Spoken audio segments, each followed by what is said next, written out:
সালামু আলাইকুম। সুখবর, ইউইতে যে সব 57 জন ভাইয়েরা আটক হয়েছিল তাদেরকে ছেড়ে দিয়েছে আজকে। আপনারা বৈষম্য বিরোধী ছাত্র আন্দোলনের প্রতি সমর্থন জানিয়ে সংযুক্ত আরব আমিরাতে বিক্ষোভ করার দায়ে গ্রেফতার 57 বাংলাদেশকে মুক্তির নির্দেশ দেওয়া হয়েছে। প্রবাসীদের শাস্তি মওকুফের এই নির্দেশ দেন দেশটির প্রেসিডেন্ট শেখ মোহাম্মদ বিন জায়েদ আল নাহিয়ান। শাস্তি মওকুফ কার্যকর হওয়ার পর তাদের দেশে ফেরত পাঠানো হবে। গেল জুলাইয়ে আরব আমিরাতের বিভিন্ন স্থানে ওই প্রতিবাদ কর্মসূচি হয়। দেশটিতে বিক্ষোভ সমাবেশ নিষিদ্ধ হওয়ায় যাবজ্জীবন সহ বিভিন্ন মেয়াদে সাজা হয় 57 প্রবাসী বাংলাদেশের। রাজনৈতিক পট পরিবর্তনের পর দাবি ওঠে এসব প্রবাসীকে মুক্তি দেওয়ার। টেলিফোন আলাপের পরিপ্রেক্ষিতে এবং আমাদের দূতাবাসের সেই 22 জুলাই থেকে এই প্রসেসটার মধ্যে ছিলাম।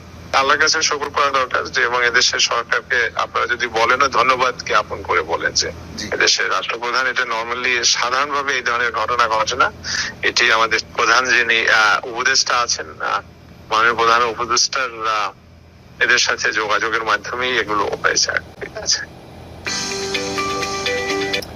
আলহামদুলিল্লাহ বলা দরকার, আর ধন্যবাদ জানানো দরকার আমাদের ডক্টর ইউনূস স্যারকে। ধন্যবাদ আপনাকে, আমাদের প্রত্যেক প্রবাসীর পক্ষ থেকে আপনাকে অসংখ্য অসংখ্য ধন্যবাদ আর অসংখ্য অসংখ্য ভালোবাসা আপনার জন্য। বেঁচে থাকেন অনেক দিন।